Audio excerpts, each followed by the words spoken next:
everyone, my name is Kaylee, and today we are going to be making a fun dessert that's great for Easter, but is also good for April Fools.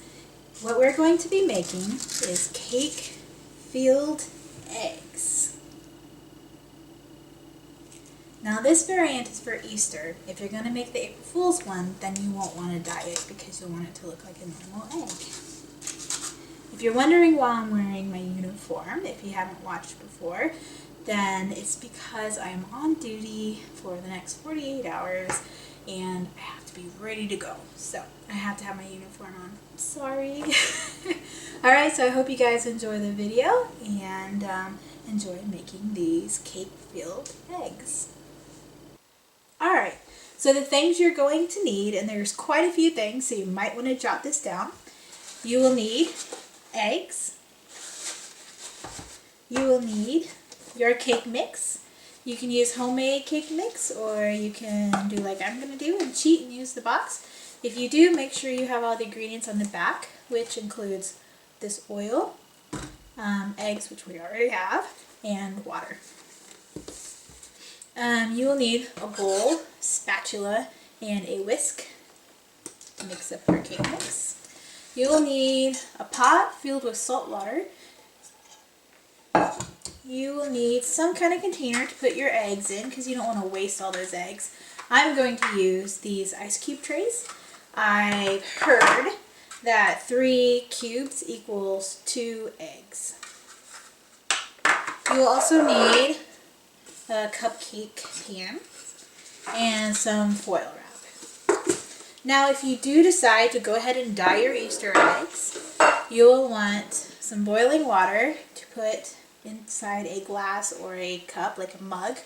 You will need some vinegar. Technically you should use white vinegar, but all I have is this apple cider vinegar, so I'm going to see if it works.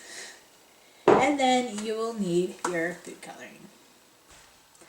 Alright, so our first step for me is the most difficult and time consuming.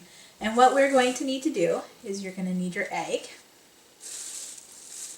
And you're going to need your little corkscrew. And very carefully, without breaking the entire egg, you're going to try to poke a hole in your egg. Just got to put some pressure there. And then I have a little sack here to the side, which I'm trying to put like my eggshell in. You will just kind of make this hole bigger, little piece by piece. Trying not to crack the entire egg again. You want this hole big enough that you can A, get the yolk out, and not just the yolk, but the whites and the yolks, and B, big enough that you can put your batter inside. Oh yeah, something I forgot to tell you. You probably need a piping bag. Oops. Sorry. So like I said, this is going to take a while. But once you get some of these little eggshells off, I don't know if you'll be able to see this, but that's about what the hole. I put it in the bottom because I want my eggs to be able to sit up. Now, the first 3 eggs I'm going to put in this bowl because my cake batter calls for 3 eggs. And then the other eggs, I will probably first put it in a cup and kind of whisk it. Add maybe salt to one and maybe some sugar to other if I decide to make more cake or something. And then I'll put in these. So then you just kind of take it and you shake. And you keep shaking until 5 minutes later it comes out. So I'll see you once it's all out. Alright, now that my egg is empty, I went ahead and I rinsed it off in the sink. And then I will just go ahead and put it in my bowl filled with salt water. And you'll have to kind of feel the egg up first so that it will sink. Alright, so I have finished my eggs. They all have their holes in them, and I let them soak in salt water for about 30 minutes each. All together. And so my next step is I'm going to dye them. I filled each glass up with half a cup of water. It's hot water from boiling. And then 3 teaspoons of, mine was apple cider vinegar. If you have normal vinegar, I'm sure that would work better. Although there wasn't a problem with the apple cider vinegar, except that it kind of smells like vomit. So, and then put 10 drops of food coloring. There I had yellow, blue, red, and green. And now I will just go ahead and dye my egg. I will try to probably keep the hole out of it as much as possible because I really don't want a whole bunch of dye going in there because it will dye your cake. But after that's dyed, I will put it into my egg carton. I will let it dry. And then I will set my timer for 350 as I make my box cake. Alright, so now that you've dyed your eggs, while your eggs are drying, your oven should be preheating to 350. You have your cake mix. You'll want to get some foil, and what I did is just cut some small sheets and cut them out so that they made these tiny squares.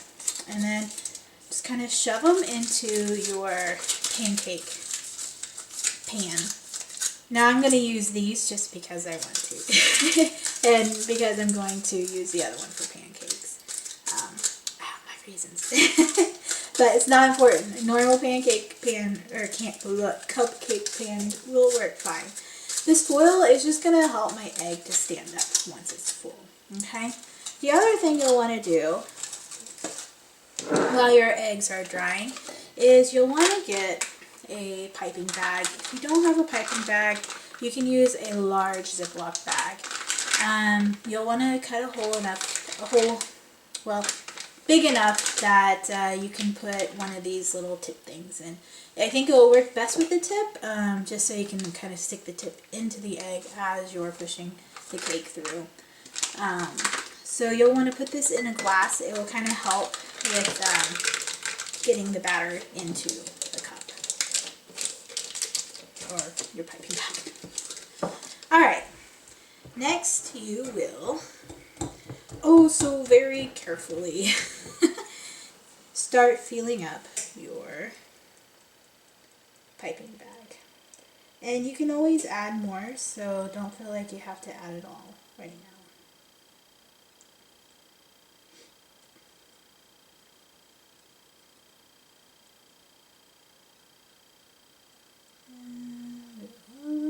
Because some of it will fall. And we'll call that good for now.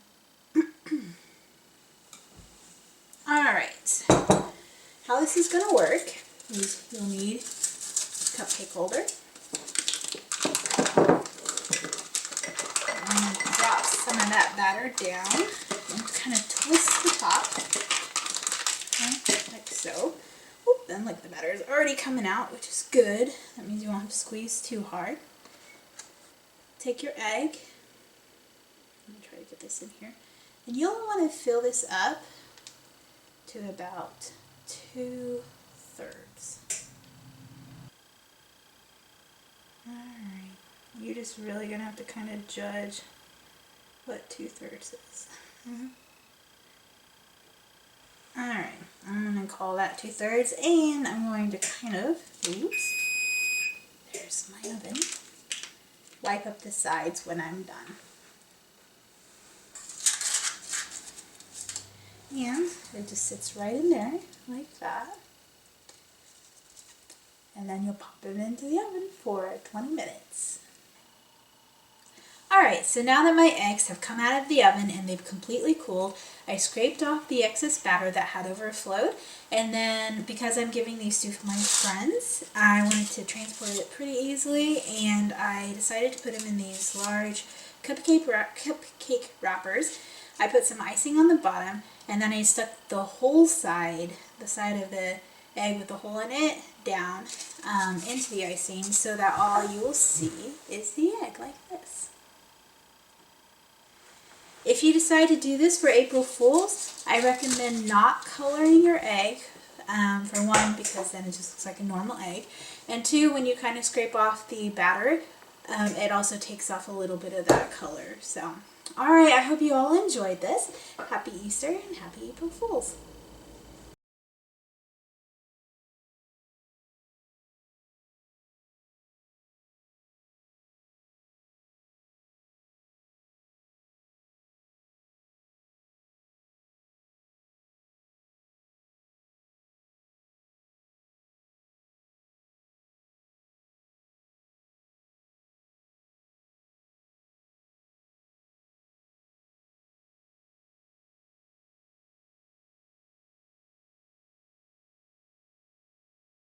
Of course, you don't have to do it like this. You guys can decorate however you want to. And, great.